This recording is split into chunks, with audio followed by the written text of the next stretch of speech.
Indian man got nabbed while stealing at airport. Thailand पासूनचा प्रवास तो केरळपर्यंत. चुका ज्या व्यक्तीमध्ये स्वीकारण्याची दानत असते ना, तोच व्यक्ती आयुष्यात पुन्हा एकदा उभारी घेत असतो. झालं की पहिली केस होती आपली, समजा चोरीची केस होते सर, आणि त्याकडे पैसा बी टिकत नाही बरं सर. अचानक आलेले श्रीमंत कधीच. त्यामुळे slow and steady always wins the race. झालेल्या चुका स्वीकारण्याची सुद्धा माणसामध्ये दानत पाहिजे. थायलंडमध्ये 2 वर्षांची जेल, केरळमध्ये सुद्धा काही महिन्यांसाठी जेलमधला प्रवास. आयुष्यात अगणित चुका माणसाच्या आयुष्यामध्ये होत असतात.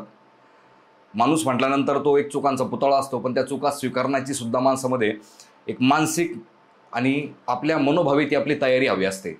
एक असं व्यक्तिमत्व, अगणित अडथळे, अगणित संघर्ष, अगणित चुका आणि त्या चुकांमधून उभा राहिलेलं एक व्यक्तिमत्व म्हणजेच महेश मोठे आज आपल्यासोबत आहेत. दादा, कसा होता प्रवास आत्तापर्यंतचा? थायलंडपासूनचा प्रवास तो केरळपर्यंत, केरळपासूनचा प्रवास तो पुन्हा डाऊनफॉलपर्यंत, डाऊनफॉलपासूनचा प्रवास तो पुन्हा आपल्या घरापर्यंत, आणि घरापासूनचा प्रवास ते पुन्हा आपल्या भेटीपर्यंत. साधारणतः आपण 2 वर्षापासून आपण कॉन्टॅक्टमध्ये आहोत. आपण चांगले मित्र आहोत. आपलं फोनवरती बोलणं झालेलं आहे. तो प्रवासही मी तुमचा बघितला आहे केरळमधला. तो पिकवाला पिरियडसुद्धा आपण फोनवरती संभाषण आपलं होत असायचं. काय गोष्टी चालू आहेत, कशा चालू आहेत. तर कशी झाली सुरुवात आणि कसा झाला शेवट आणि कसा झाला कमबॅक? खरं तर या सगळ्या गोष्टी एका लाईनमध्ये किंवा एका पॅराग्राफमध्ये मी कधीच सांगू शकणार नाही दादा काय. पण मला एक गोष्ट भयंकर लेवलला जाणवली, ती म्हणजे वेळ. 1 तास हा 60 मिनिटाचा असतो, पण जर आपल्याला तो 1 तास अडचणीमध्ये आला तर तो 1 तास एका महिन्यासारखा वाटतो. बरोबर. आणि जर आपल्या चांगल्या दिवसात तो 1 तास भेटला तर आपल्याला 5 मिनिटासारखा वाटतो. क्या बात. सो माझा प्रवास असा आहे ना दादा, की अडचणी ज्यावेळेस आल्या ना त्यावेळेस माझ्यासाठी 1 महिना एका वर्षासारखा झाला. आणि जेव्हा म्हणजे माझ्या आयुष्यात म्हणा किंवा माझं स्वतः वैयक्तिक जेव्हा माझ्यावरती चांगलं दिवस आलं, फायनान्शियली म्हणा किंवा वेगळ्या लेवलचा सपोर्ट, तेव्हा वेळ माझ्यासाठी पटपट निघून चालली. माहिती आहे का, संकट येताना म्हणतो ना आपण हातात हात घालून येतात आणि जाताना एकटी जातात. खरं आहे दादा. मला तर खरं सांगू ना, म्हणजे मी आज इथं चॅनलवरती येऊन बोलतोय, आपण एकमेकांशी बोलतोय, याचा अर्थ असा नाही की मी काय फायनान्शियली खूप मोठा सक्सेसफुल झालोय. पण मला एक गोष्ट भयंकर जाणवली, ती म्हणजे अनुभवानं श्रीमंत ना दादा काय, की तुम्हाला प्रत्यक्षातला अनुभव आहे त्याचा. बरोबर. मग त्याला तुम्ही तिथं या अडचणील्यावर तुम्ही दबत नाही, तुम्ही डिप्रेशनमध्ये जात नाही, तुम्ही सारखं कोणाला फोन करून पॅनिक होत नाही, अरे मी कसं करू. मला वाटतं ज्या माणसाकडे अनुभव आहे ना, ती माणूस अडचणीमध्ये सुद्धा स्थिर राहतो दादा. आणि ही गोष्ट मला वाटतं की मी सांगण्यापेक्षा या गोष्टी मी तुमच्याकडे सुद्धा बघून शिकलोय. आज मी इथं बसलो मी दादा, मी स्वतःला म्हणजे बऱ्याच वेळा मी शो मध्ये म्हणलो की मला भारी वाटलं, बोलवलं, पण आज मला कुठं तर थोडाफार माझा स्वाभिमान पण वाटतोय की मी तुमच्याबरोबर बसतोय आणि ह्या गोष्टी बिनधास्तपणे शेअर करणार दादा. विचारा काय विचारायचं ते. कसा झाली सुरुवात आपली थायलंडमध्ये? पहिली केस तुमच्या अंगावरती पडली ती म्हणजे जसं मला आपलं जसं बोलणं झालं की पहिली केस होती आपली, समजा चोरीची केस होती सर, ती थायलंडमध्ये तुमच्यावरती केस पडली. आणि तिथून कसा प्रवास सुरू झाला आणि थायलंडमध्ये तुम्ही कशासाठी गेला होता, म्हणजे शिक्षणासाठी की जॉबसाठी? थायलंडमध्ये मी गेलो होतो नोकरीसाठी सर. सुरुवात झाली नोकरीसाठी. बरेच लोक आता जाते टुरिस्ट फिरण्यासाठी वगैरे, बरोबर, पण माझी सुरुवात झाली एक बाउन्सर म्हणून थायलंडच्या बँकॉकमध्ये, शहरामध्ये. आता काय झालं सर, मला आज माझा ही जेलचा प्रवास आहे किंवा मी असं का माझ्या आयुष्यात सारखंच काय ना काय चढ उतार येतात, कधी मी चांगल्या गोष्टी करतोय, कधी अडचण येतात, असं का होतंय? कारण सर मी आधी बरेच दिवस जॉब केला दादा काय, आणि मला एक गोष्ट जॉब करत जाणवली की जिथे मी जॉब करायचं तिथं भरपूर सारे करोडपती लोक यायचे, कॅशमध्ये व्यवहार करायचे. तो एक कसिनोच होता. सो मला कुठं तर माझ्या मनात बी थोडी लालच बसायला लागली. म्हणलं अरे मी तर 8 तास उभा राहतोय काय, आणि म्हणलं ही लोक म्हणलं असेच येतात, म्हणलं असंच खर्च करतात, $10,000 एक चिप्स घेतात आणि 2-3 पेग मारलं. म्हणजे रियालिटी सांगतो सर, त्यांना $10,000 म्हणजे आपल्यासाठी 100-200 आहेत. बरोबर. ही फरक मला कसिनोमध्ये जाणवायला लागला. आणि मला असं वाटलं का, म्हणलं मी तर पुढच्यापेक्षा ताकदवान आहे, म्हणलं थोडाफार कुठं तर हुशारी, पण तरी पण मी आयुष्यात ह्या गोष्टी का करतोय म्हणलं. तेव्हा मला जाणवलं की कुठं तर मी विचाराचा गुलाम होतो. आणि मग असं झालं की सर मला तिथं थोडीशी लालच लागली. आणि मग असं झालं की त्या क्षेत्रातून मी म्हणजे चोरी करण्याची वेळ का आली, असं झालं की लालच म्हणा की कमी वेळेत झटपट श्रीमंत व्हायचं. संभ्रम झाला माझ्या. बरोबर. जो नाही व्हायला पाहिजे, जो की नाही आता कळतंय मला. बरोबर. आता ह्या गोष्टी सांगतोय म्हणजे मी काय अभिमानानं सांगत नाही, चूक केली आहे, आपण माती खाल्ली. माणूस हा चुकांमधूनच शिकतोय. जगात असा एकही व्यक्ती नाही का ज्या व्यक्तीकडून चुका झालेल्या नाहीये पण मोठ्या मनाचा माणूस तोच असतो. चुका ज्या व्यक्तीमध्ये स्वीकारण्याची दानत असते ना, तोच व्यक्ती आयुष्यात पुन्हा एकदा उभारी घेत असतो. जो म्हणतो ना की यार चुकलं यार माझ्याकडनं, पण मला असं नाही करायचं, तो व्यक्ती, तो आपण म्हणतो ना की मनाने फार चांगला असतो, तो ॲक्सेप्ट करतोय. जसं की आज महेश मोठे आज संपूर्ण महाराष्ट्राला आरडून सांगतोय की बाबा नाही यार माझ्याकडनं चुकलंय, पण मला ही चूक रिपीट करायची नाहीये. खरं आहे. मी काय होतं माहिती आहे का, मी बऱ्याच वेळा सांगतो की काय काय वेळेस आपल्याला अनुभव येतं, आपल्याला वाटतं हा आता मला समजले, आता मला, पण बऱ्याच वेळा गणित चुकतं दादा. कधी कधी काही चुका आपल्याला परत परत करावं लागतात म्हणा, किंवा आपल्याकडून होतेच पण त्या काय. बरोबर. म्हणजे माझं पण सांगतो, असं नाही झालं की मला चूक झाली, अनुभव आला आणि मी लगेच शहाणा झालो आणि मी म्हणतोय अरे मी अनुभवातून शिकलो. मला असं वाटतं की काय काय गोष्टी तुम्हाला म्हणजे थोडक्यातील लोखंडासारखं आहे, मारून मारून जोपर्यंत त्याला घाऊ होत नाही ना सर, तोपर्यंत ती चुका घडून घडून माणूस, मला वाटतं की ठीक आहे काय काय चुका आपण परत आयुष्यात होते, पण एक वेळ अशी येते ना दादा की त्या लेवलला समजते की नाही आता इथून पुढे असं नाही, आता सगळं बस, आता बस, इथून पुढे आपला रस्ता क्लिअर झालाय, आपल्याला फोकस क्लिअर दिसते, आपण कोण आहे, आपण काय करू शकतो, आणि आपण समाजाला किंवा आपण जे काय लोक आहेत आपल्याला जे पाहणारा वर्ग म्हणा यांना आपण काय देऊ शकतोय, ह्या थोड्या गोष्टी क्लिअर झाल्या, बस काय नाहीये. मग तिथं बाउन्सर म्हणून जेव्हा तिथं सुरुवात झाली, मग तिथून झालं काय नेमकं की त्या गोष्टीकडं त्यांनी आपल्याला तुम्हाला डायरेक्टली जेलपर्यंत घेऊन गेली ती गोष्ट? खरं दादा, मी ज्या माणसाची चोरी केली तो माणूस होता इजिप्तचा. काय गुगलवरती सुद्धा महेश मोठे बँकॉक टाकलं, भरपूर सारे आर्टिकल येते ते काय सगळे कसे. आणि आता सांगतोय म्हणजे काय हे नाही की चोरी केली, कारण काय झालं सर, त्याच्या बॅगमध्ये मी कॅश बघितलेली आदल्या दिवशी जेव्हा तो माझ्या कसिनोमध्ये आला काय. आणि काय माहित मला असं जाणवलं की म्हणजे बोलण्यात की हा खूप मोठा माणूस आहे म्हणलं, त्याच्याकडची तेवढी कॅश घेतली तर ह्याला काहीच होणार नाही म्हणलं काय. बघा म्हणजे आता मी सांगतोय म्हणजे मी असं नाही, त्या टायमाला माझं विचारच तसं आईला म्हणलं हे कुठं 42,000 रुपये पगार महिना थांबायचं त्याला काय, मग ते 42,000 रुपये येणार, ते 42 म्हणजे असं झालं की मग मला समजलं त्याची फ्लाईट कधी आहे. किती होती ती सर अमाऊंट? तुम्ही मी आता त्याचं इंडियन रुपीमध्ये अमाऊंट सर 4-5 प्रकारची करन्सी होती, म्हणजे दिनार होते, डॉलर होते, अमेरिकन डॉलर होते, काही पाऊंड होते, माहिती आहे युरोपियन पाऊंड होते, थायलंडची जी करन्सी आहे थाई बाट ती पण होती, म्हणजे मिक्स होती सगळी त्याच्याकडे, ती करन्सी मिक्स होती. म्हणजे ती अमाऊंट तरी काढायला गेलं तर ती लाखोमध्ये जाते दादा. म्हणजे मी असं आता करेक्ट नाही सांगू शकत, मार्केटनुसार कमी जास्त होत राहतं काय.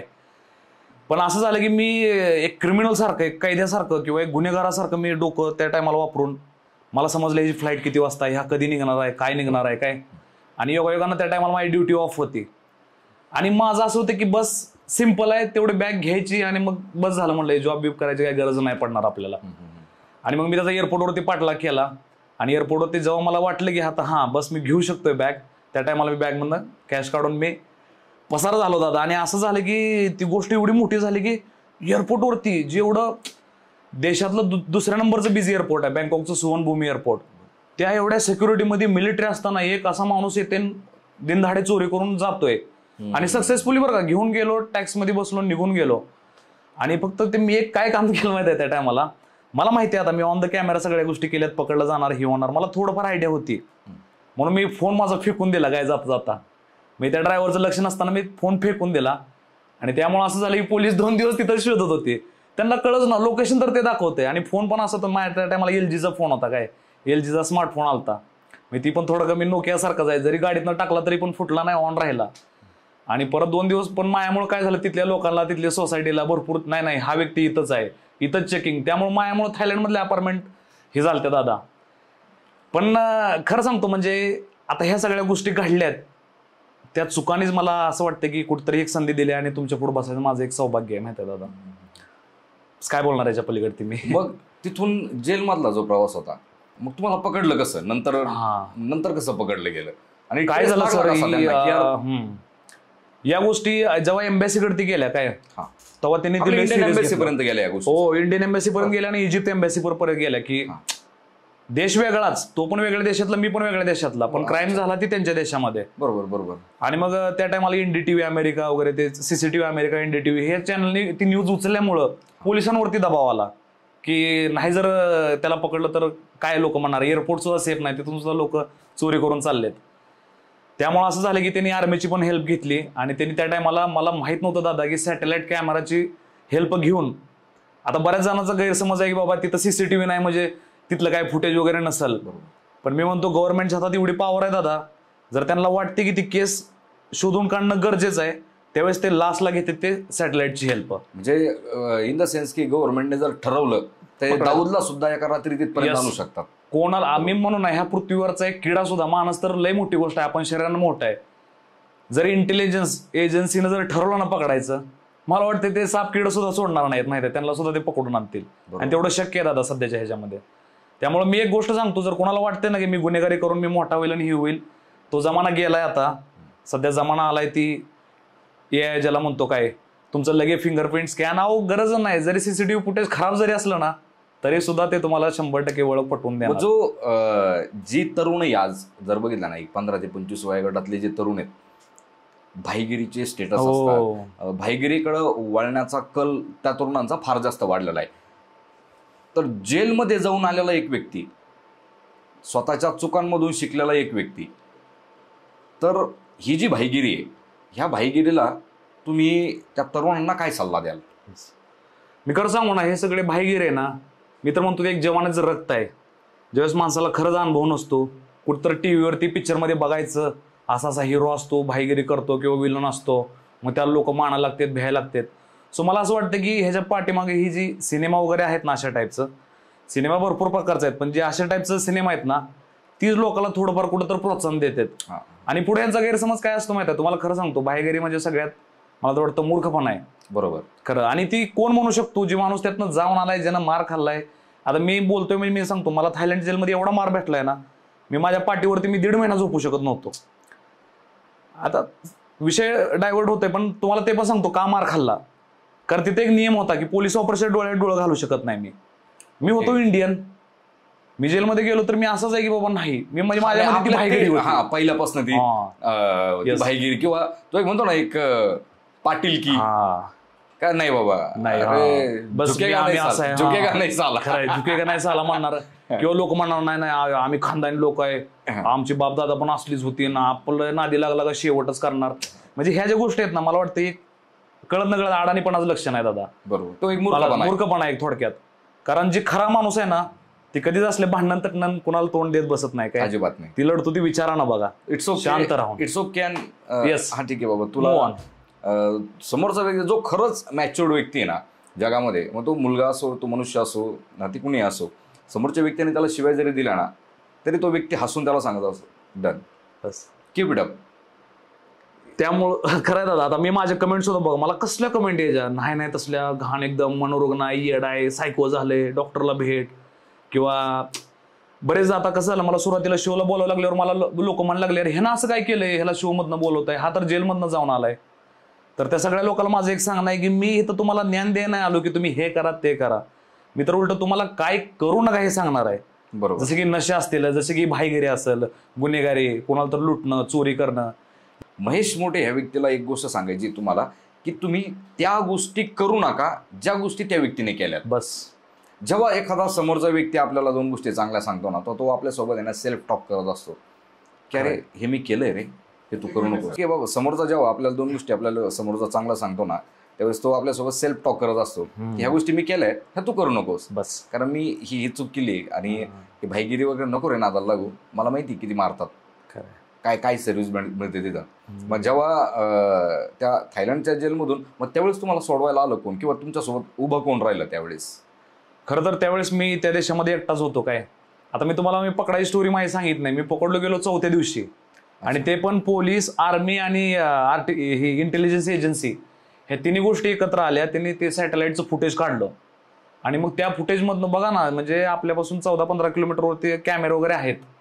म्हणजे थायलंडमधलं तर असं आहे, मला आपल्या इंडियामधलं माहित नाही आणखीन बरं का एवढं. मग त्यांनी त्या सॅटेलाइटची मदत घेतली, मग त्यामध्ये क्लिअर दिसलो मी की कुठून गाडीत बसून मी कुठल्या सिटीमध्ये गेलोय. तिथून मी पटायाला गेलतो. काय पटाया नावाचं एक शहर आहे. म्हणजे मी काय केलं, बँकॉक सोडलं, म्हणलं लोक इथं शोधत बसतील, तिथं जावं. पण असं झालं की बस हार मांडली आणि त्या लोकांनी मला शोधून काढलं. ज्यावेळेस अरेस्ट करायला आलं त्यांनी पूर्ण गन वगैरे ताणल्या मायावरती, कारण त्यांना असं वाटलं की ही थोडंफार चलाक काही क्रिमिनल आहे, म्हणजे प्लॅन करून ह्या गोष्टी करणार आहे. सो त्यांना पण थोडंफार असं वाटलं की मी बी कदाचित त्यांच्यावरती अटॅक करायला वगैरे, असं झालेलं आहे अशा टाईपच्या गोष्टी दादा. हा, मग मग असं झालं की त्यांनी मला पकडलं आणि मग जेव्हा मला त्यांनी जेलमध्ये आणलं तर मला माहिती आहे सगळं सगळं ऑन, माझ्याकडे ते असं नव्हतंच की बाबा हे मी केलं नाही ना, असं प्रूफच आहे सगळं, ऑन ऑन कॅमेरा झाले, ऑन सगळ्या गोष्टी झाल्यात. मी त्या टायमाला माझं त्या आयुष्यातली पहिली गोष्ट होती, थोडंसं मी डगमगलो होतो दादा त्या टायमाला. असं झालं की का केलं अरे, का असला मूर्खपणा करत बसलो की त्याच्या यायला पैसे पाहिजे पैसे पाहिजे, हा एवढे काही कमी नव्हते का, किंवा हा या पगारात, म्हणजे मग डोकं माझं उलटं काम करायला लागलं. मग मला असं म्हणून म्हणतो ना दादा, आपली जी दोन मन आहेत ना, एक मन हमेशा आपल्याला काय करतं, लालच बिलच दाखवून प्रॉब्लेममध्ये टाकतं, आणि आपलं एक मन हमेशा आपल्याला स्वस्त विचार करून त्यातनं बाहेर कसं यायचं, कसं शांत राहायचं हे शिकवतं. सो मी गाडीत बसून ते माझ्या दुसऱ्या मनाला लय दोष द्यायचो, का लगा असं केलं, का बिनकामाचं हे केलं, म्हणजे रिग्रेट व्हायला लागलं बरं का, पाहिला हे नको होतं करायला. मग ते मला सारखं म्हणायला लागले, कोण आहे तू एकटाच आहे का, कोणामध्ये इन्व्हॉल्व आहे, फॅमिलीला फोन कर, हे कर. मग त्या टायमाला मला वाटलं, आईला म्हणलं बघा आता हे काय कुठं नसताना फॅमिलीमध्ये यायला लागले. तर झालं त्या टायमाला फॅमिलीशी पण बोलणं झालं, व्हिडिओ कॉलवरती सगळे हे ते. आणि जेव्हा मला सजा झाली काय दादा, म्हणजे मला वाटते फक्त माझा भाऊ आणि एक पंजाबी मित्र होता बिक्की सिंग, ही दोनच अशी व्यक्ती होती की जे मला जेलमध्ये भेटायला आले, त्याच्या व्यतिरिक्त कोणी नाहीये. किंवा येणं सोपं पण नाही ना, आता काय राज्य आहे का सांगा, किंवा पुणे मुंबईला जायचंय का, बरोबर. जायचं तर फ्लाईट वगैरे नियोजन, विजा घेणं, मग तिथली परमिशन, जेलमधली परमिशन घेणं, ती पण एम्बॅसी कडून घ्यावी लागत होती. सो अशा अडचण आलेत ना. सो आता मला असं वाटतं की बाबा किती ते दिवस वाईट होतं आणि मग आता आपण किती भारी जगतोय. सो ही मला सारखं सारखं जाणीव करून देतो, त्यामुळे मला सध्याच्या काही गोष्टी काय वाटतच नाही होत आता. किती वर्ष काढली जेलमध्ये थायलंडच्या? मला सजा झाली ती 3.5 वर्ष, पण मी 1 वर्ष 8 महिन्यामध्ये सुटलो, म्हणजे जवळजवळ 2.25 वर्ष.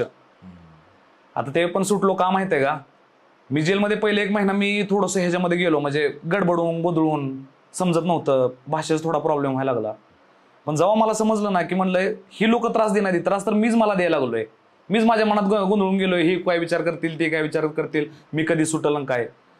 मला वाटतं जेलच ही पहिली गोष्ट होती जिथं मायामध्ये ऍक्सेप्टन्स आला की नाही महेश, तू काशी केली ना, मग तू फळं भोग, तू केलंय ना चूक. ती 1 महिन्यामध्ये मायानंतर आला आणि मग म्हणलं हे चल जाऊ दे, म्हणलं गेलं सगळं, म्हणलं मला आता ही दिवस आहे तर काढायचे, तर विषय मिटला. एक दिवस मोफत बसायचं ते मोफणं पण बंद केलं मी परत. आणि जे का नाही पूर्ण माझा बॉक्सिंगसाठी वेळ दिला.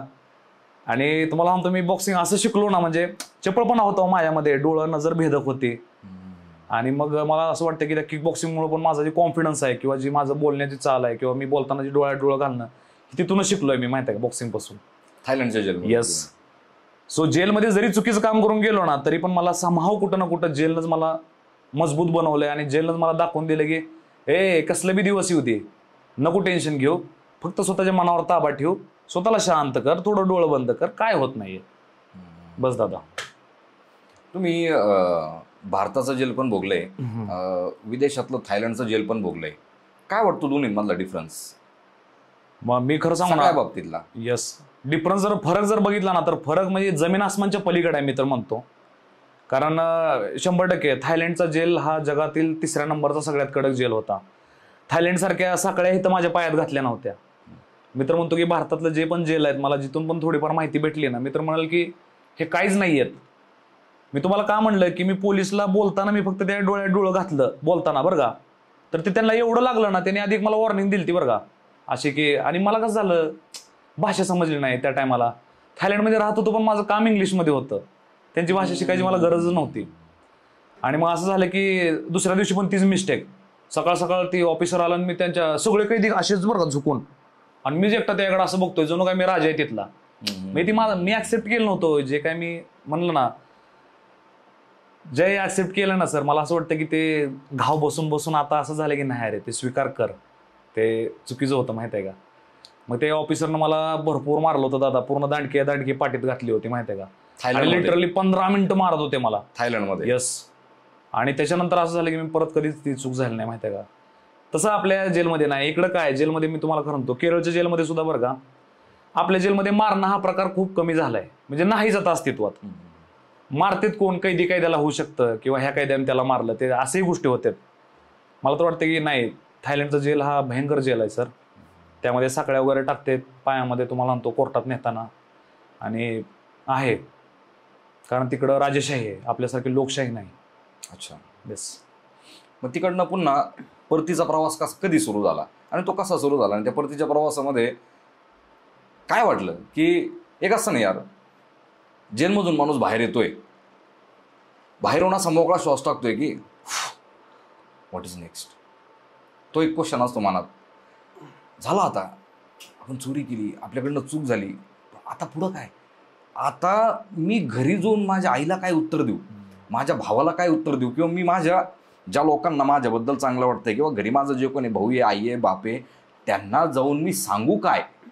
ते आपल्याला येऊन जेलमध्ये व्हॉटेवर ते कुणी असो, तो व्यक्ती येऊन आपल्याला, आपले वडील असो, आई असो, भाऊ असो, बहीण असो, ते आपल्याला आल्यानंतर किंवा आपली बायको असो, आपल्याला आल्यानंतर आपल्याला धीर देणार आहे. घाबरू नको, टेन्शन घेऊ नको. कारण का त्यांना माहिती असतं की हा माणूस आता खचलेला आहे, आता याला बाहेर काढणं आपलं पहिली प्रायोरिटी, किंवा आता झाली याच्याकडनं चूक झाली, विषय संपला. पण जेव्हा आपण बाहेर येतो तेव्हा खरी चर्चा चालू होती की वगैरे. हे म्हणजे आपल्या एकदम मराठी भाषेमध्ये जे आपले शेतकरी फॅमिलीमध्ये आता याच्याही पलीकडचे शब्द असतात जे आपण या पॉडकास्टमध्ये बोलू शकत नाही. बरोबर आहे. बरोबर. तर मग घरी आल्यानंतरची काय रिएक्शन होते का, अरे आता कसं फेस करून यार. ते डोक्यात असतं ना, डोक्यात असं पण आलं असेल तुमच्या, नाही जायचं मला घरी, नाही फेस करू, मी माझ्या आईला नाही फेस करू शकत. तो पिरियड कसा होता. मला एक गोष्ट भयंकर जाणवली दादा बरं का. कदाचित माझी आई, माझी आजी, मी जेलमधनं गेलोय किंवा जेलमधनं आलो या गोष्टीवरती एवढं वाईट वाटून घेतलं नसतं जर त्यांना सारखंच गावातल्या माणसाने येऊन विचारलं नसतं की बाबा अहो काय झालं तुमचं पोरगं बाहेर देशात नोकरीला गेलतं आणि त्याचं किती कौतुक सगळ्या गावात, काय म्हणजे चालतं होतं तसं बाहेरच्या मला विजा आला, काय मी चाललोय आता नोकरीसाठी, मग सगळे मला त्या टायमाला सगळे अरे बाहेर देशात जाणार वगैरे, म्हणजे वातावरण तसं झालं गावामध्ये. आणि असं झालं की मग बाहेर देशात जायच्या आधी मला शाळेत पण बोलवलं होतं एका कार्यक्रमाला, काय आणि असं झालं की थोड्या दिवसात कळलं की हे पोरं तर चोरी करून जेलमध्ये आहे, काय म्हणजे लोकांना तर हे झालं. आणि मग तीच लोक अचानक अशी येऊन घरी करायला लागली, मग काय हो पोरगा तुमचा, आम्ही किती म्हणायचो बाहेरच्या देशात नोकरी करतोय, किती चांगला. मग त्यामुळंच असं झालं की आईला आणि आजीला जाणवलं की नाही अरे ह्यानं पण कुठं तर हे केलंय. त्यामुळं सर मी ज्यावेळेस घरी आलो ना, मला हे फेस करणं सोपं नव्हतंच, कारण माझ्या त्या टायमाला डोक्यात प्रॉब्लेम तिसरंच होतं. कारण मला अडचण होती ती म्हणजे एम्बॅसीची. कारण एम्बॅसी म्हणू लागली की एम्बॅसीनं काय केलं सर, असं होतं की जी बातम्या आल्या ना त्यामुळं कळत न कळत कुठं तर थोडं देशाचं नाव ही झालं होतं माझ्यामुळं, जे की मला वाईट वाटतं सांगताना बरं का, की असं होतं ना बाबा. हे त्यानं न्यूज तशी टाकली हो, Indian man got nabbed while stealing at airport. म्हणजे असं टाकलं भारतातला एक पोरगा चोरी करताना आता पकडला गेला किंवा असं त्यांनी डायरेक्ट हे टाकलं. आणि मग त्या गोष्टी एम्बॅसीला खटकल्या. आणि मग त्या टायमाचं जे एम्बॅसीचं हे होतं ते मला म्हणले की ठीक आहे म्हणले, मिस्टेक्स वगैरे होतेच म्हणले. त्यांनीच मला असं झालं की त्यांनीच रागवले आणि परत त्यांनीच मला समजून पण घेतलं माहिती आहे का. एम्बॅसीनेच मला एअरपोर्ट वगैरे क्लिअर केलं, माझी येतानाची फ्लाईट म्हणा, परमिशन देणं. फ्लाईट घेणं दादा बघा, कायद्याला फ्लाईट घेत नाहीत माहिती आहे का. एअर इंडियानं रिजेक्ट केलं. त्या टायमाला जेट एअरवेजचं पण थोडं खोळंबलं होतं, जेट एअरवेज पण बाहेर चालली होती. आणि असं झालं की एअर इंडियानं रिजेक्ट केलं. मी IDC मध्ये बसलो होतो, तिकिटाची वाट बघत होतो, मी सजा झाली ती पूर्ण माझी. मग असं झालं की एअर एशियाचं मला आता कसं बघा, मी त्यानंतर त्यांचं कधी आभार मानू शकलो नाही. अशी एअरलाईन आहे एअर एशिया, ज्यानं ते मला म्हणजे स्वीकार केलं की ठीक आहे डिपोर्टे आहे, आम्ही त्याला डिपोर्ट करतो. तर मला तुम्हाला म्हणतो ते फ्लाईटमध्ये आणताना बरं का मला त्यांनी बेड्या घालून आणलं होतं. लोक असले बघत होते ना घाण, त्यांना असं वाटलं की बाबा हा आतंकवादी तर नाही ना, हा क्रिमिनल तर नाही ना. कारण लोक पण तसं चालतं जेलमध्ये, कशी लहान केस आहे एकदम टक्कल टाईपच, परत हे नाहीये दाढी बिडी म्हणजे पूर्ण असं. आणि जेलमध्ये कसं होतं माहिती आहे का, मला वाटतं की राऊंड राऊंड माणसाची थोडी पर्सनॅलिटी पण बदलते. मग तसं थोडंफार झालं, त्यामुळंच थोडा काय सांगाल तेवढं कमी आहे दादा. मग जेव्हा विमान जेव्हा तुमचं आपल्या भारतामध्ये लँड झालं, तिथून प्रवास कुठला होता, घरापर्यंतचा होता की दुसरा कोणत्या ठिकाणी होता. मी कोलकात्याचे जे सुभाषचंद्र एअरपोर्ट आहे ना तिथं लँड झालतो. काय माझा भाऊ मला घ्यायला आला होता आणि तिथून परत ट्रेनचं तिकीट केलं. मला असं झालं की मी जेव्हा माझं सगळं जे माझे चेक इन वगैरे सगळं होऊन जेव्हा मी बाहेर आलो ना, माझ्या भावाला म्हणजे मी असं स्तब्ध, म्हणजे मला वाटतं की ती बी शब्द बरोबर नाही. एक अशी सिच्युएशन म्हणजे ज्यामध्ये तुम्ही बोलत पण नाही, काय नाही, फक्त तुम्ही बस ही झालाय माहिती आहे का. हा थोडक्यात माझं असं झालं माहिती आहे का, मला कळच ना, मला विश्वासच बसना. कारण एक वेळ अशी झाली की मला असं वाटायचं की मी मे बी सुटू शकणार नाही जेलमधनं. काय कारण बऱ्याच वेळा असं होतं काय त्यांचं की बाबा कोणी डॉक्युमेंट वगैरे व्यवस्थित ठेवत नाहीत, एम्बॅसी पण हात काढून घेते. काय जर त्यांना आता कशा त्यात पण केसेस आहेत. आता माझी केस ही अंडर नॉन व्हायलन्स येते. काय म्हणजे बाबा ह्यामध्ये मी काय कोणाचा छळबीळ केला नाही, कोणाला मारलं नाही किंवा कोणाला, त्यामुळे मला वाटतं की एम्बॅसीने हे केलं. पण ज्यांनी असल्या कोणी व्हायलन्स वगैरे केस केलेत ना, एम्बॅसी त्यांना सपोर्ट करत नाही बाहेर देशात, मला जाणवलंय असं. हो आणि मग त्यानंतर पहिली भेट, तिथून नंतर घरचा प्रवास. घरचा प्रवास आता मी तुम्हाला खरं सांगू, थायलंडच्या जेलमधनं आल्यावर सुद्धा मी एक थोडे दिवस मी व्यवस्थित राहिलो. मी त्यामध्ये माझा ओला उबरचा प्रवास असेल, मी पुण्यात ओला उबरला गाडी चालवत होतो, काय हळूहळू मी थोडंफार गोष्टी, घरी मी जास्त दिवस राहिलो ना, 1.5 ते 2 महिने राहिलो. थायलंडच्या केस नंतर सुटून आल्यानंतर, केस सुटून आल्यानंतर, यस. मग ह्या 2 महिन्याचा जो हा पिरियड होता घरचा, मग ह्या 2 महिन्यामध्ये काय ऐकायला मिळालं? की ते पाहुण्यांचे शब्द असतील किंवा नातेवाईकांचे असतील किंवा भाऊबंद असतील किंवा तुमच्या आजूबाजूचे असतील, ज्यांच्यासाठी तुम्ही जेव्हा त्या ताटावरून उठले, ते होते का सोबत त्यावेळेस? दादा जेलमध्ये 2 महिन्याच्या पिरियडमध्ये 4था का 5वा दिवस घरचा होता आणि आमच्या पाहुण्याच्या घरी कार्यक्रम होता त्या दिवशी, काय बोकडाचा कार्यक्रम होता. आणि असं झालं की माझ्या भावाला वगैरे सांगितलं, पण मी एवढ्या दिवसात येऊन पण मी तुम्हाला म्हटलं ना, पाहुण्याच्या घरी जाणं माझं बंदच झालं. आणि पिरियड आज काय काय पाहुणं असं होतं की त्यांना माझं येणं पण आवडत नव्हतं. पण आज ज्या पाहुण्यानं मला बोलवलं नाही काय, म्हणजे आता असं होतं की त्या टायमाला त्यानं लिटरली म्हणला की शरद म्हणला, हो नको त्यांना घेऊन येऊ म्हणला, तुम्ही या म्हणला, तुमची बायको या, आईला घेऊन या म्हणला, बरं का. ते गेले. मग मला अशाच गोष्टी मला लय हे करत गेल्या, म्हणजे घरी आईला म्हणलं हे काहीतरी लय हे झाले. ते 2 महिन्याचा पिरियड ही लाचारीचा पिरियड होता माझ्यासाठी, खरं सांगतो. म्हणजे काय असं होतं, आपण स्वतः कमवत नाही, काय नाही, आपली बेइज्जती झाली, जेलमध्ये गेलोय. पण मला 2 महिने लागलं की म्हणलं काहीच नाहीये, जे झालं ते झालं, मी स्वीकार करतोय, मी जिवंत आहे म्हणलं, माझा हातपाय ठीक आहेत म्हणलं, मला बोलता येतंय, फिरसे उठेंगे फिरसे लढेंगे, बस. मग तीच झालं की खचलून परत जी पेट घेतला ना दादा, सो मला वाटतं की ते खचणं पण गरजेचं आहे. बरोबर, खचणं पण एक वरदान आहे आपलं, माहिती आहे का, एक वरदान आहे. येस, जे कोणालाही मिळत नाही. करेक्ट. आणि जे साधारणतः आजच्या तरुणांना हे हँडल करता येत नाहीये. आणि म्हणजे आपल्या आता मगाशी चर्चा जशी झाली की बाबा ते पोरग सुद्धा डिप्रेशनची भाषा करता, ज्याला डिप्रेशनचा मिनिंग पण माहित नाही. मी खरं सांगू दादा, मला तर असं वाटतं ना की आजकाल लोक बरेच टाकते स्ट्रगल, म्हणजे ह्यांना सगळं आहे बरं का, ह्यांचं आई बापाचं राहायलाय, खायलाय, ह्यांना कपडे धुवायची गरज नाही, आई रोज स्वयंपाक बनवून ठेवते. आणि अशी लोक स्ट्रगल कशासाठी मानतात की नाही अरे माझा स्ट्रगल आहे, मला तिनं धोका दिलाय, माझं आयुष्यात लय वाईट दिवस आलं. मित्र म्हणतो ही लोक फुसके येते. बरोबर. खरा स्ट्रगल तवा असतो ना, तुमच्याकडे खिशात पैसे असते तर तुम्हाला कोणाचं देणं झालेलं असतं, द्यायचं असतं, वरून तुम्हाला संध्याकाळी घरात सामान नसतं, वरून घरात नसते, घरात इज्जत नसते, पाहुण्यात इज्जत नसते, भाऊबंद शिवाय देत असतात, खिशात रुपया नाही, कमवायचं त्यावेळेस सोर्स सोर्स नसतो. बरोबर. आणि मनस्थिती पण नसते जॉब करायची त्या टायमाला. बघा म्हणजे आता मी जॉब द्यायला बी तयार नसतं, कोणी नसतं. बस हा वाला जो पिरियड असतो याला म्हणतो स्ट्रगल. बस हा स्ट्रगल आहे बघा खरा. मग आपण म्हणू शकतो की ह्या पिरियडमध्ये माणूस डिप्रेशन मध्ये थोडासा. तर मी तेच म्हणलं दादा की आताची जी तरुण पोर आहेत ना, ह्यांचं काय डिप्रेशन, पोरगी बोलना, तिनं माझा मेसेज सीन केला नाही, किंवा मला जॉब नाही नव्ह, तू जॉब करायची तयारी नाही.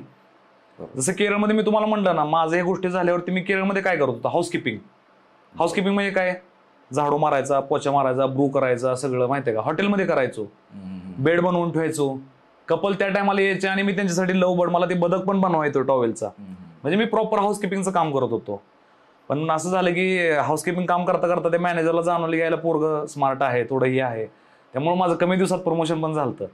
पण जाऊ दे, त्या गोष्टी वेगळ्या. आपण बोलतोय काय की जी आताची जी बेरोजगारी आहे ती, बेरोजगारी आपण म्हणतो ना की ही जी बेरोजगारी आहे ना, ही आर्टिफिशियल बेरोजगारी, ही नॅचरल बेरोजगारी नाही. आपण जर एखाद्या गोष्टींबद्दल जर आपण शिक्षण घेतोय, आपण जर स्किल डेव्हलप करतोय, पण याचा दोष आपण कोणाला देतोय, सरकारला.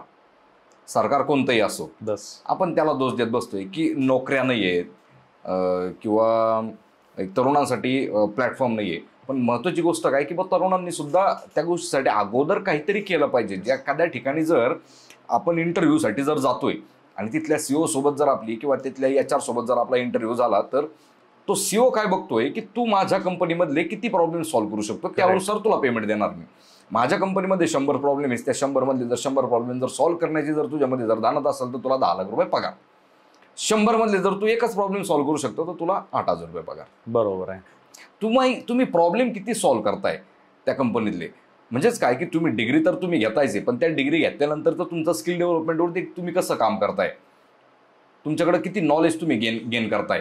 आपण काय करतोय की आपल्याला सुरुवात करायची आहे कमीमधनं सुरुवात करायची नाही, आपल्याला आपल्या मोठ्यातली सुरुवात पाहिजे. आपल्याला नाही का 5, 8, 10,000 रुपयावरती कुणी काम करायला तयार नाहीये, अनुभव घ्यायला कुणी तयार नाही. आयुष्यातला पहिला जॉब आपल्याला आपल्या अनुभवाच्या बेसिसवर लागणार आहे, तिथून पुढचे सगळे जॉब आपल्याला एक्सपिरियन्सच्या बेसवर लागणार आहे, आणि तो किती वर्षांचा एक्सपिरियन्स आहे हाच काउंट होणार आहे तिथून पुढचा. पण हे बघायला कोणी तयार नाही. फक्त सरकारच्या नावाने आरडणार, कोणाच्या तरी नावाने आरडणार, नोकऱ्या नाहीये. अरे कसं नोकऱ्या नाही? लोकांना लोक भेटत नाहीये. 100% तसे स्किलवाले लोक भेटत नाहीये. आणि आजकाल आणि आपण म्हणतो ना की आता मला इतके मेसेज येतात ना की काहीतरी करायचंय सर. अरे काहीतरी म्हणजे काय रे बाबा? काहीतरी म्हणजे काय हे? आणि तुम्ही सांगा काय करायचं. आता हे पण मी सांगायचं नाही का, बाबा बिझनेस करायचा आहे. मग कोणता बिझनेस करू? अरे एखाद्या बिझनेसमध्ये हे कोणालाच विचारू नका रे बाबा हो की बिझनेस करायचा आणि कोणता बिझनेस करू. एखाद्या बिझनेसमध्ये जर समजा महेश दादांना जर माहिती आहे की याच्यात जास्त पैसा आहे, तो बिझनेस ते करेल ना. ते तुम्हाला कशाला सांगतील? तुमचं स्किल डेव्हलपमेंट बघा. तुमचं स्किल कशामध्ये आहे त्यामध्ये त्याला स्किलला डेव्हलप करा, स्वतःला घडवा. आज दादा इंडियामध्ये ॲस्ट्रॉलॉजी सुद्धा विकती आहे, आज न्यूमरोलॉजी सुद्धा विकती आहे. मला शिका. येस, शिका. बघा कोणता ग्रह कुठं असल्यानंतर काय काम करतो, कोणता ग्रह तुमच्या कुंडलीमध्ये कसा पाहिजे, कुठं काय असणार आहे, राहू काय करतो, केतू काय करतो, शनी काय करतो, गुरु काय करतो, तू कोणत्या घरात पाहिजे, कोणत्या घरात असल्यानंतर काय भाव, कोणत्या भावमध्यामध्ये पाहिजे, कोणत्या राशीमध्ये पाहिजे, कोणती उच्च राशी आहे, कोणती नीच राशी आहे, याचा अभ्यास करा. न्यूमरोलॉजीचा अभ्यास करा आणि सांगा लोकांना. ती पण एक बिझनेस आहे ना तो. तेच हो दादा, करायला तर एवढं आहे ना, पण होतं काय माहिती आहे का, ह्यांना आडवी ती लाज. परत ही लोक काय म्हणणार, अरे ही पार्टी तशी आहे, ती पार्टी तशी आहे, आमच्या इकडचा आमदार चांगला नाही. अरे खरं सांगू ना, मी तर म्हणतो की ही पार्टी आणि पॉलिटिकल लोकल बाद नाहीत. मला तर वाटतं की बाद हा समाज आहे. आता तुम्ही माणसाला शब्द का वापरला मी? कारण समाज ही आरसा आहे हो, प्रतिबिंब दाखवतं. आता आपण जी प्रतिनिधी निवडून दिलाय ते कुठनं गेलाय? समाजातनंच गेलाय ना. बरोबर. सो ती ज्याला आपण निवडून दिले तीच प्रतिबिंब दाखवतं की समाज कसा आहे माहिती आहे का. आपण जर अशी पैसे घेऊन मतं केली, असं जर झालं तर ते पुढे काय होणार आहे? त्याचाच परिणाम आहे. 100%. जसं की आपण आपल्या पुस्तकामध्ये जो अंत असते प्रारंभ the end is the beginning, आपल्या याच्यामध्ये आपण एक टॉपिक घेतला की बोलायला शिका. जो बोलन त्याचं विमान विकन, जो नाही बोलणार त्याचे चॉकलेट पण कोणी घेणार नाही. तुम्ही जर एखाद्या लोकप्रतिनिधीला जर तुम्ही निवडून देताय, एखाद्या आमदाराला देताय, खासदाराला देताय, कोणत्याही व्यक्तीला जर तुम्ही निवडून देताय, त्या व्यक्तीला प्रश्न विचारण्याची तुमच्यामध्ये दानत पाहिजे. बस तेवढंच की साहेब मी 1 रुपया घेतलेला नाही आम्ही तुमच्याकडनं, हे काम का बरं झालं नाही आमचं? तुम्ही आमचे लोकप्रतिनिधी आहेत. पण काय होतंय, बोलता येत नाही. बोलतच नाही तो. तोच तर म्हणून प्रॉब्लेम आहे ना लोकांचा. लोकांचं काय झालंय की आता बऱ्याच तुम्ही म्हणला ना, जसं मला मेसेज येते की दादा काहीतरी मला करायचंय, काय सांगा. मग मला तर वाटतं हे सगळ्यात गोंधळलेली सगळ्यात ईडी लोक हीच आहे. त्यांना काहीच करायचं नसतं, काहीच करायचं नसतं. आणि विषय कसा असतो की त्यांना कुठंतरी त्यांना कॉपी पेस्ट करायचं. बस बाबा तुम्ही सांगा आम्ही काय करू, आणि तुम्ही सपोर्ट करा, आम्ही करतो. मी तर म्हणतो की सपोर्ट वगैरे असल्या गोष्टी घेणं मला तर वाटतं सोडायला पाहिजे. माणसानं स्वतःच्या दमावरती काय लाच सोडून, जसं मी तुम्हाला म्हणलं, लय मोठं उदाहरण नाही काय. आता मी जर समजा इकडे येताना बरं का, मी जर असा विचार केला असता, अरे माझी गाडी 4 व्हीलर अरेंज झाली नाही, थांबता मग आज नको उद्या जाऊ, मी ती माझ्या विचारानं मी म्हणलं अरे चल गाडी नाही तर नाही, निघालो बसनं. म्हणजे समजलं ना दादा की संधी मिस नाही करायची, किंवा जी हे आहे ना आपल्या ह्याच्यासाठी नाही की बाबा हो मी आता गाडी नाही माझ्याकडे, मी नाही जाऊ शकणार. मला तर असं आहे की दादा म्हटलं ना, जेलमध्ये एवढं वाईट दिवस बघितलेत, मग ही गोष्टी तर नॉर्मल आहे माझ्यासाठी. बरोबर कुठल्या म्हणून असं आहे की माणसाची म्हणतात ना की मोठं झाल्यावर पाय जमिनीवर राहायचं, हे आणखी लोकांना कळलंच नाही. बरोबर. पाय जमिनीवर राहणं म्हणजे तीच आहे की जरी तुम्ही फायनान्शियली सगळ्या गोष्टीत मोठं झाला तरी तुमची बोलण्याची शैली तीच आहे. तुम्ही लोक आला तर तुमची भेटण्याची तीच, म्हणजे तुम्ही तीच आहे. आणखी तुम्हाला त्या 4 कागदाई नोटांना तुम्हाला डायव्हर्ट केलं नाही. मला वाटतं की त्याला सक्सेस म्हणायचं खरं. बरोबर. पैसा येऊन बी लोक शांत आहे, स्थिर आहे, त्याला कळतंय कुठं लावायचं कुठं नाही लावायचं, काय करायचं काय नाही करायचं. मला वाटतं तोच माणूस सक्सेसफुल. माणसाला भ्रमित जे करतं ना, ती नवी श्रीमंती करत असते. खरी आहे, नवीन श्रीमंती. नवीन श्रीमंती ज्याला येते ना ती भ्रमित करत असते. 100%. अरे मीच उदाहरण आहे मोठं, मीच माझंच खरं सांगतो ह्या टाईपमध्ये. बस ज्याला मिळत गेलंय, अगोदर ज्या व्यक्तीला 1 रुपया आला, 1चे ₹1.25 झाला, 1.25चे 1.5 झाला, नंतर 2 झाले, नंतर 5 झाले, नंतर 10 झाले, नंतर 20 रुपये आले, त्या व्यक्तीला त्याची किंमत असते कम्प्लिटली की अरे यस आता माझ्याकडे 5 रुपये आले बरं का, आता थोडंसं काय झालंय, माझे जे एक्सपेन्स आहे ना तेवढे आता माझे या 5 रुपयामधनं कव्हर होणार आहे. जेव्हा पुढचे 3 रुपये येतील ना, मग ते 3 रुपयाचं काय करू, एक घरी ना वॉशिंग मशीन नाही, तेवढे घेऊन देऊ फक्त एकदा. जेव्हा ह्या गोष्टीमधनं असा माणूस जातो ना, त्या माणसाला नंतर ₹1 कोटी जरी मिळाले ना तरी त्याला वाटत नाही काही की यार ₹1 कोटी आले. पण ज्या व्यक्तीला अचानक ₹1 कोटी मिळतात ना, तो काय विचार करतो, अरे बापरे.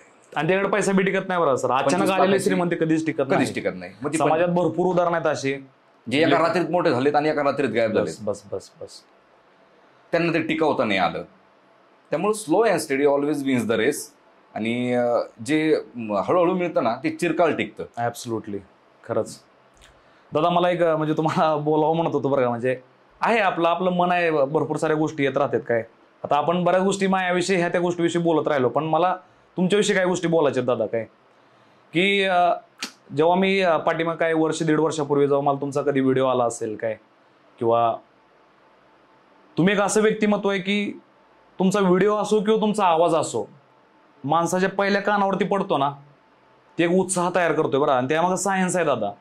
कधी कधी आपल्याला आपण कोण आहे ह्याची व्हॅल्यू कळत नाही म्हणा, किंवा कधी तेवढं क्लिअर नसतं, पण जी तुमच्या आवाजामध्ये जी उत्साहपणा आहे, किंवा कोणाला जास्त म्हणलं आहे कर रे नको टेन्शन, ही जी आहे ना, मला वाटतं ही कुठलं डॉक्टरची मेडिसिन त्या पलीकडे लेवलचं काम करते दादा. आणि तुम्ही आता मी बघतोय तुमचा प्रवास मेडिकलपासून कसं सुरू झाला, ते आता मी याच्या अगोदर ते पण बाहेरच झालंय आपलं बोलणं. म्हणजे मला वाटतं की ही तुम्ही जी केलेली प्रोसेस आहे ना, ह्याला पण स्मॉल आणि स्टेडी प्रोसिजर म्हणू शकतो. त्यामुळे तुम्ही पण 100% भटकणार नाही. तुम्ही चांगली कामच करत राहिलाय. आणि सगळ्यात मेन मला भारी का वाटतं माहिती आहे का, जसं तुमचं पुस्तक मग आपण गाडीत वाचत होतो काय, अंत अस्ति प्रारंभ, म्हणजे तुम्ही हे पुस्तक अशा टायमाला बरोबर मार्केटमध्ये आणलंय काय, किंवा आणलंय म्हणण्यापेक्षा तुम्हाला ती कुठं जाणीव झाली की बाबा कुठल्या गोष्टी समाजात किंवा जी पोरं भटकलेली आहेत ती ह्यांना कुठल्या गोष्टी सांगणं गरजेचं आहे, जेणेकरून त्यांच्या डोक्यातले विचार थांबतील किंवा ती थोडंफार लोक स्थिर होतील. मला तर असं वाटतं की हजारो करोडो लेखक आहेत मार्केटमध्ये, हजारो पुस्तकं आहेत, पण जे अनुक्रमणिकेमध्ये मी बघितल्यावरती तुम्ही जी पहिल्यापासून शेवटचं पर्यंत चॅप्टर कव्हर केलेत ना, आणि कसं मांडलंय दादा, मी तर म्हणतो हॅट्स ऑफ यू, खरंच जबरदस्त. नाही काय झालं, देवाने दिला आपल्याला बोलायची ताकद दिली, पहिली गोष्ट देवाने अनुभव दिला. मग ह्या दोन गोष्टींचा कॉम्बो करून आपण काय देऊ शकतो समोरच्याला. आपण काहीतरी द्यायचं तर चांगलं द्यायचं, आणि काही घ्यायचं तर आपण चांगलंच घ्यायचं, या विचाराचं मी पहिल्यापासून आहे. आणि ती जी तुम्ही जसं म्हणलं ना की एक थाप की तो करू शकतो, ती थाप मला कधी मिळाली नाही माझ्या आयुष्यात. माझ्या माग मला कोण नव्हतं ऍक्च्युली ना, आमच्या फॅमिलीमध्ये माग असं कोण नव्हतं आमच्याच की काही जरी झालं तरी सॉल्व्ह करायला. त्यामुळं मी माझं पडलो, मी माझं उभा राहिलो, मी माझं बोलायला शिकलो, मी माझं लढायला शिकलो, मी माझ्या गोष्टी करायला शिकलो, आणि मी माझं सावरायला शिकलो. पण काय झालं की जो माणूस शून्यातून वर आलेला असतो ना, तो आता मला ना मी उद्या शून्य जरी झालो ना उद्या, तरी मला भीती नाही, माहिती आहे, मला माहिती आहे परत कसं रूट पकडायचं, बरोबर आहे, परत कसं वरती जायचं. भीती कोणाला असती, जो माणूस वरती गेलेला असतो त्याला भीती असते खाली येण्याची, कारण त्याला परत रूट माहित नसतो खालपासून. उद्या मी परत शून्य जरी झालो तरी मला माहिती आहे परत कसं वर जायचंय. त्यामुळं मला त्याची भीती नाहीये, मला माझे कर्म करत जायचंय. कर्म इज द बीच. बस मी पण तेच केलं बा, कर्म कळा, काय काय नाही, जस्ट काम करत राहा. मला जे भेटणार ते तुमच्या लायकीपेक्षा जास्त भेटणार, लायकीपेक्षा जास्त. देव देताना लायकीपेक्षा जास्त देतो. फक्त स्वतःला आज जे मला मिळालं, मला माझ्या लायकीपेक्षा जास्त मिळालं, मी असं प्रत्येकाला सांगतो. दिलं मला देवाने. पण मी हा कधी विचार पण केला नव्हता की मला अखंड महाराष्ट्रामधून मला एवढं प्रेम मिळालं, माझ्या आवाजाला प्रेम मिळालं. कारण मला पण माहित नव्हतं की माझा आवाज एवढा चांगला आहे, हे मला लोकांनी सांगितलं. जसं आपल्याला गोष्टी घडत गेल्या, जसं प्रेम मिळत गेलं, मग नंतर पुस्तक लिहिण्याचा विचार केला. मागचे 6 महिने माझं त्याच्यावरतीच काम चालू होतं, पुस्तक लिखाणावरती. ते पुस्तक लिहिलं आणि प्रकाशित झालं. प्रकाशित झाल्यानंतर एवढं प्रचंड प्रेम मिळालं पुस्तकाला, इतकं प्रचंड प्रमाणावरती की मिळणारा जो शब्दच तसे आहे, ते पुस्तकच तसं आहे, माहिती आहे का. मला तर वाटतं की ती पुस्तक कमी आणि ते काय म्हणायचं त्याला, एक ते औषध आहे एक प्रकारचं. आणि ते औषध बरोबर त्याच माणसाला जी भरकटलाय, ज्याच्याकडनं जॉब आहे, ज्याला कळ नाही बाबा मी काय करू, जे तुम्हाला असे लोक मेसेज करतील ना बाबा काहीतरी सांगा, ते सांगण्यापेक्षा जाऊन पुस्तक वाचा, सगळ्या गोष्टी. बरोबर. म्हणजे आता ऍक्च्युली आपण पुस्तकामध्ये काय गोष्टी घेतल्या आहेत की पूर्ण समाजातले 80% प्रॉब्लेम्स साधे साधे. गुरु कोणाला करायचं, खरं आहे. मग गुरु आपण लय म्हणतो, हा कोण गुरु मानायचं कोणाला, नेमकं ऐकायचं कोणाचं.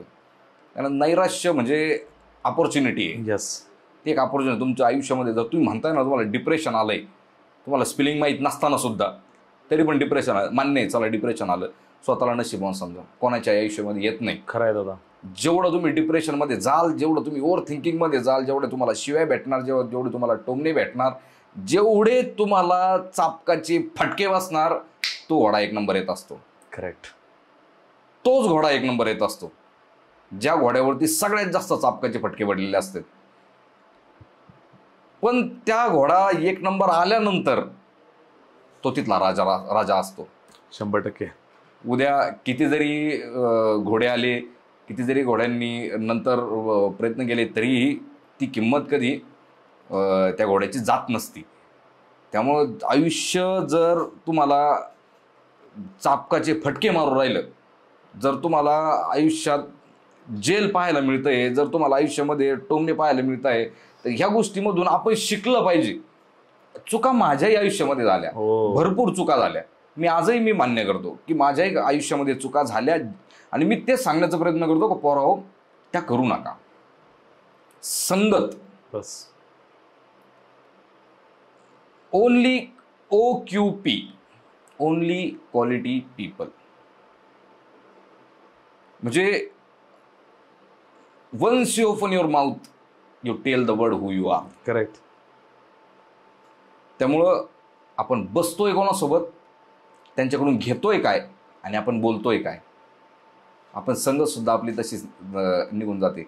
जसं की आता संगत काय असते हे तुम्हाला जेलमध्ये सुद्धा तुम्हाला चांगलं बघायला मिळालं असेल.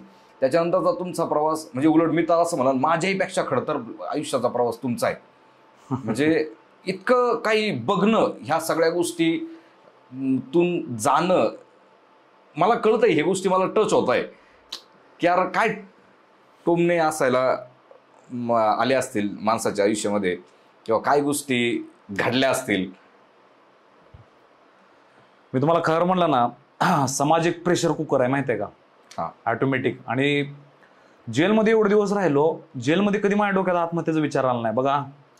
मी जेलमध्ये मी दुसऱ्यांबरोबर राहून तिथं दिवस व्यवस्थित काढून परत आपल्या देशात आलो काय. पण घरी आल्यावर घरचं वातावरण, हे सगळं समाजीन लोक, ह्यांच्यातनं उलट माझी तशी मानसिकता झाली. मी तुम्हाला खरं सांगतो. आणि तुम्ही जसं म्हणला की वाईट दिवस, म्हणजे असं झालं की तुम्हाला म्हणलं ना की ती सुख तिळा एवढं, दुःख डोंगरा एवढं. म्हणजे ती दुःखच बरं का. बऱ्याच वेळा सुख यायचं तिळा एवढं आणि परत दुःखच.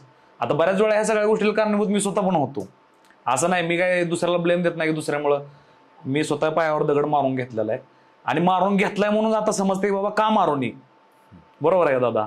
बरोबर. मारून घेतलाय म्हणून तर समजते की का मारोनी. आणि म्हणून हे बोलण्याची ताकद तुमच्यामध्ये तयार झाली की कुठं उभा नाही राहायचं, कुठं उभा राहिल्यानंतर वरून दगड पाडणार आहे, बस ते सांगण्याचा तुम्ही प्रयत्न करताय. सो मला हेच म्हणायचं की आता सुरुवातीला आपल्याला वाईट वाटतंच की लोक नावं ठेवले किंवा ही ती बोलली, तुझ्याकडे जॉब नाही, पैसा नाही, कायला काय बापा जीवावर जगतोय. पण मला वाटतं की ही जी निगेटिव्ह बोलणं आहे ना, हीच खरी आपली ताकद आहे. औषध आहे. जसं सोशल मीडियावरती मला जसं म्हणजे रॉंग कमेंट यायला लागल्या तसं वागत पण होतं मी. मी असं काय सांगत नाही. कमेंट करण्यामागं पण त्यांचं कारण होतं. पण झालं काय, जेव्हा मला काय चॅनलनं बोलवलं होतं नाही तर मुलाखतीसाठी, तेव्हा त्या चॅनलच्या ह्या मालकाला एक मेसेज आला की अहो हे ना असं काय केलं की तुम्ही ह्या चॅनलवरती बोलवलं, ह्याला कळा वगैरे खायला आलं, त्याला मेसेज केला काय. तर त्या डायरेक्टनं त्याला रिप्लाय काय पाठवलं माहिती आहे का, कळा खातंय म्हणून आम्ही त्याला चॅनलवरती बोलवलंय, त्याला शिव्या पडतात म्हणून आम्ही बोलवलंय. कारण तुम्हाला समजलं ना दादा, मग आता ते दिवस गेलं सगळं काय. बरोबर. आता फक्त किंमत त्याच माणसाला आहे जी माणूस वाईट गोष्टीतनं बाहेर येतो, जी माणूस पैसे नसताना पण परत स्टेबल होतो, जी माणूस मित्रपरिवार नसताना सुद्धा परत हजारो माणसं कमवतो. बरोबर. आणि जी माणूस तुम्ही म्हणला ना की असले जे वाईट दिवस आल्यावरती लोकांना विचारत बसायला, बाबा तू सांग मला मी काय करून, ही सांगन, मी त्यांना फोन करतो आणि त्यांचा ऍडवाइस घेतो. मित्र म्हणतो तुला आचार आहे. स्वतःची बुद्धी वापर, ऐकावं जनाचं, शेवटी करायचं मानाचं ना. दुसऱ्या हे करत राहील तर ती कटपुतळी ना आपण. बरोबर. त्यामुळे मला तर असं वाटतं की दादा तेच तुम्ही ऐकत राहा कोणाचं पण, सगळं करत राहा, पण परत आपल्या डोक्यात ती प्रोसेस करा आणि जी फायनल आहे ती मग स्वतः हे ना करा, स्वतः या विचारानंच. बरोबर. शेवटचं जे आपला फायनल डिसिजन म्हणतो, आपल्या प्रॉब्लेमवरचं सोल्युशन आपणच काढायचं आणि आपणच काढू शकतो. भले किती गुरु येऊ द्या, कोणी येऊ द्या, कोणी काही सांगू द्या. बरोबर. मला वाटतं की जो शेवटचा अंतिम निर्णय आहे ना ते स्वतःचा असायला पाहिजे. आणि जरी तो चुकला तरी तो आपला निर्णय आहे ना. असं तर नाही अरे होय त्यानं मला घ्यायला लावलं, त्यानं मला बोलायला लावला, मी त्याच्यामुळे केलं नाही. जे होतंय ते आपल्यामुळंच. मला तर उलट लय पुढे जाऊन ह्या गोष्टी समजल्या की उलट जसं तुम्ही म्हणला ना की ही एक वरदान आहे, समस्या म्हणा किंवा ही कठीण परिस्थिती, तसं मी तर म्हणतो 100% वरदानाच्या पलीकडचं आहे हे. जर आपल्याला चटका लागतो हे कळलंच नाही तर आपल्याला कसं कळणार की बाबा ते काय आहे दुःख किंवा काय आहे? आपल्याला लागतोय कळतोय म्हणून आपण त्याच्यापासून सुरक्षित आहे. म्हणजे आता जर मी चुकीचं वागलो तर मला माहिती परिणाम काय होणार आहेत पुढे जाऊन, म्हणून मी आता त्यातनं सावरतोय. बरोबर. हेच आहे जोपर्यंत आपण इलेक्ट्रिसिटीचा उपभोग घेतोय तोपर्यंत आपल्याला काही महत्व नसतं. शॉक लागल्याशिवाय आपल्याला कळत नाही, इलेक्ट्रिसिटी कळत नसती की काय असतं. सो तीच आहे बघा दादा, की अनुभव कोणाचं किती पण आहे काय व्हा, पण मला तर असं वाटतं की कधी कधी स्वतःला ते झटका बसल्याशिवाय माणसाला ती येत नाही वटणीवर, माहितीये का? बरोबर आहे. मग त्यानंतर जेव्हा तुमचा पुण्यामध्ये तुम्ही परत नंतर शिफ्ट झाले, आणि मग पुण्यामध्ये काय काय काम करायला सुरुवात केली? नंतर सुरुवात माझी ओलापासून झाली. काय झालं, ह्या पिरियडमध्ये मी असं होतं की लोन घेऊ शकत होतो, गाडी मला लोन ही होत होती. एक गाडी घेतली मी स्विफ्ट डिझायर लोननं, आणि ती गाडी मी पुण्यामध्ये ओला उबर करायचो, मोस्टली एअरपोर्टला ट्रिपा करायचो मी. ते जवळजवळ 8-9 महिने केलं. परत असं झालं की त्या पिरियडमध्ये थोड्या दिवसांनी टिकटॉक आलं, आणि असं होतं की टिकटॉकवरती व्हिडिओ बनवत असंच एक व्हिडिओ व्हायरल गेला. आमचे एक चुलते द्राक्षाची बाग होती, द्राक्षाच्या बागेत मी असा व्हिडिओ बनवला. काय म्हणजे आता खरं सांगतो, ती व्हिडिओ थोडासा शेतकऱ्यांच्या विरोधात होता बरं का. म्हणजे मी शेतकरी असूनच, पण मी ती असं चेष्टत व्हिडिओ बनवला होता की मी म्हणलं, तुम्हाला काय वाटतं शेतकरी, तुम्ही लय शेतकऱ्याला तुम्ही हे करता, कमी समजता, त्यांचा माल भाव पाडून त्यांचा जी माल आहे त्याला किंमत देत नाही, हे करत नाही. पण म्हणलं तुम्हाला वाटतंय खरा शेतकरी तुमच्या बरोबर गेम खेळतोय म्हणलं. आणि ती कसं म्हणलं, बघा तुम्ही जे आजारी पडताय म्हणलं, शेतकरी फवारतोय म्हणलं सगळं. म्हणजे मला तर ते सांगता येणार नाही, पण त्या टायमाला कारण माझं व्हिडिओज तसं होतं दादा की जी मनात येतं ती बोला फाटकन. म्हणजे परत मला तसा व्हिडिओ बनवा म्हणलं तरी येणार नाही, किंवा तसं सांगता येणार नाही. ती इन्स्टिंक्ट आहे, आला तसं. आणि सुरुवातीतनं झाली, टिकटॉक पासून व्हायरल झालो. मग असं झालं की टिकटॉकवरती पण 1.5-1.25 लाख फॉलोअर त्या टायमाला झालते. त्या टायमाला त्यानं असं झालं की मग पुढं हळूहळू हे मला तर वाटतं की तुमच्या पण लाईफ आणि माझ्या पण लाईफमध्ये एक वेगळ्या प्रकारचा टर्निंग पॉईंट येणं किंवा एक वेगळा बदल होणं, ह्याला कारणीभूत सोशल मीडिया आहे. आणि ह्याला कारणीभूत आहे ती कुठं तर आपण घेतलेला निर्णय, कॅमेरा चालू करायचा आणि बोलायचं. करेक्ट. येस, आपलं विचार दुसऱ्यांपर्यंत पोचवायचे.